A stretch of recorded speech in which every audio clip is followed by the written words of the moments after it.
Okay, let's talk about the new Rangers catcher, Danny Jansen. The Rangers officially announced his signing on Monday night, December 15th. It was reported on the previous Friday that the Rangers had agreed to a 2-year deal with Danny Jansen to come in and join Kyle Higashioka as one of the team's two catchers. As is always the case with catchers, you're not going to have a guy that's going to play 162 games, even at Pudge's peak or JT Realmuto's peak or Salvador Perez's peak. They're still probably leaving 30 to 40 games, 50 games, maybe even for another catcher to come in and catch. I think the plan with Higgy and Danny Jansen is more of a split, but then there's always the reality that catchers get hurt, and it's a very grueling position. So the Rangers also have two other options right now. Willie McIver, who's an optionable catcher, so someone who doesn't have to make the major league roster to stay within the organization, and then Jose Herrera signed a minor league deal with a big league invite. A guy who's got major league catching experience as well. So the Rangers have actually done a nice job of building some catching depth. And even though this is going to be about Danny Jansen, I think it's important to recognize that. And it doesn't even mention Malcolm Moore, first round pick a couple years ago. I don't know if he's a guy who would be a major league option at the beginning of this year, middle of this year, or even this year at all, but he's still someone within the organization with catching chops who is a part of that overall depth conversation. Uh, so the Rangers signed Danny Jansen 2 years, $14.5 million. For a guy who's been as productive as he's been, that's not a particularly bad deal.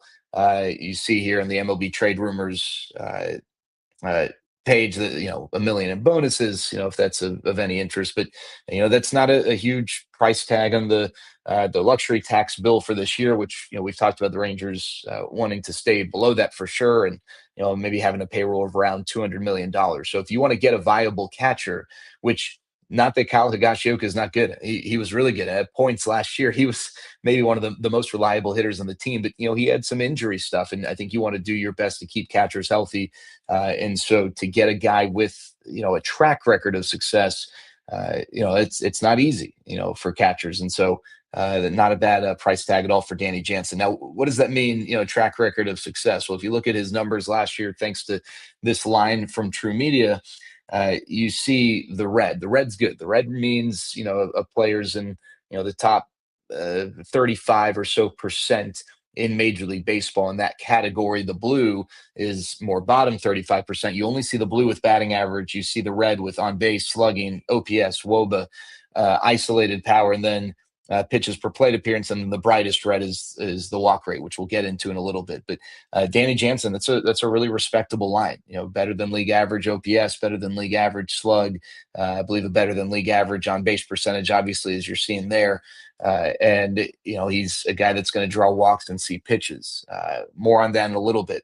All right, catchers kind of have a different bar offensively, right? So you don't typically get the type of offensive production from a catcher that you would maybe a first baseman. It's certainly a different profile than maybe a third baseman or a right fielder. And there have been times when shortstops have been arguably the best offensive producers. You've had guys like Pudge and like Real Muto and like Salvador Perez, and there've been catchers scattered throughout who they're giving you big time offensive production, but most catchers aren't going to be your best offensive performer, a guy you rely on. So I thought it was important to look at just how Danny Jansen stacked up to other catchers. So here's a look at his career numbers dating back to 2018 when he made his major league debut in that upper larger rectangle. The bottom rectangle is in 2025, the average production from catchers. So catchers in 2025 had an average of 238, an on base of 306, slug of 394, OPS of 700. Look at the bottom line for Danny Jansen, the 2025 line, and you look at his production, and you'll see that it's not remarkably better than league average. But Danny Jansen, who split last year, by the way, with Tampa and Milwaukee, was a better than league average performer compared to other catchers. While his batting average was below the league average, his on base was above, the slug was above, and the OPS was above as well. So, you're not getting a guy who's one of the elite offensive performers by any means, but you are getting a guy who is, certainly better than league average and was last year. What about prior to that? Okay, well, now the bottom rectangle is the league average production or the average production for catchers since Danny Jansen's debut in 2018. So you look at Danny Jansen's career numbers, and those are the bold numbers at the bottom of each column.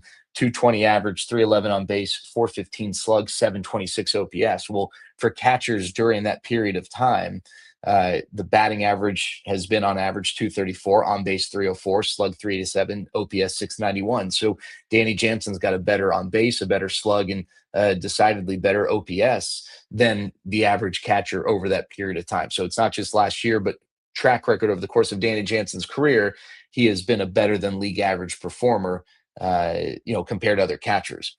We talked about the walk rate. All right, so let's take a highlighted look at this: 12.5% walk rate.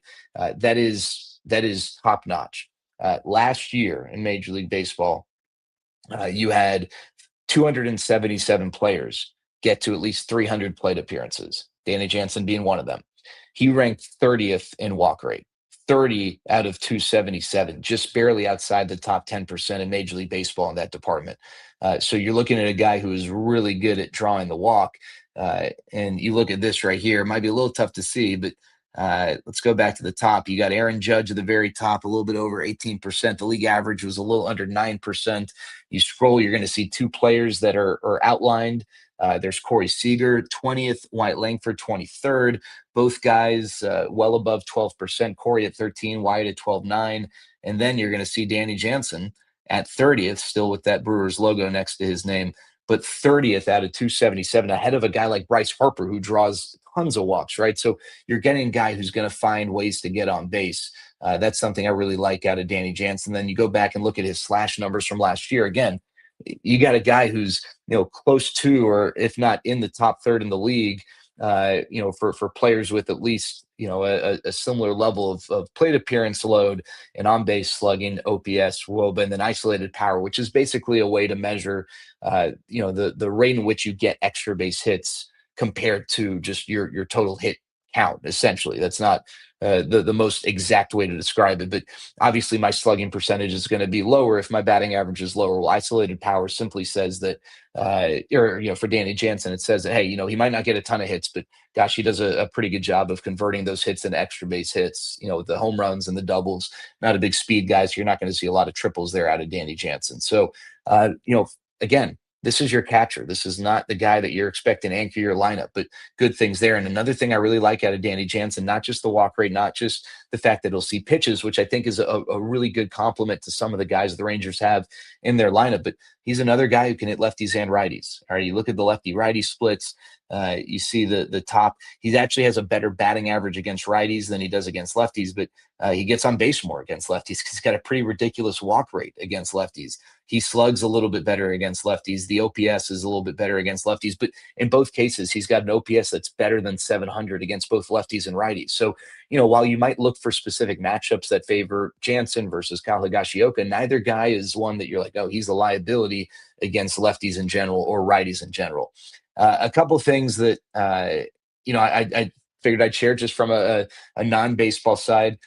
Danny Jansen got married, and Rowdy Tellez, former Ranger, or maybe will remain with the Rangers, was his officiant. And Rowdy's mom passed away due to cancer, and Danny Jansen's family, and they both came up in the Blue Jay system. Danny Jansen was his best friend, and Danny Jansen's family kind of took him in at times. When Rowdy made his debut with the Brewers after he got traded, Danny Jansen's family made the trip. They're from Wisconsin, made the trip about an hour and a half to be there to see Rowdy's first games with the Brewers. So a really cool relationship between Danny Jansen and former Ranger, or maybe a guy who will remain a Ranger, Rowdy Tellez. And then the other thing, this is pretty cool. So Danny Jansen's from Appleton, Wisconsin. The Wisconsin Timber Rattlers, part of the Midwest League, are based in Appleton. And you probably have heard this, at some points, but you get, for some of these minor league or maybe summer collegiate league teams, you have families who are host families. And the Jansens were a host family, and the number of players stayed with the Jansens, including Adam Jones. This is a picture of Danny Jansen as a youngster with Adam Jones, and it's a relationship they maintained. Danny has, before Adam retired, played against Adam Jones, which, he has spoken about, but really cool to have that sort of connection to a guy, an all-star, and a big part of the Orioles franchise while he was there, in Adam Jones. So that's just a little bit about Danny Jansen. the Rangers adding him to their mix. Hope you learned a little something, and looking forward to doing more of these as the Rangers make more moves throughout the offseason.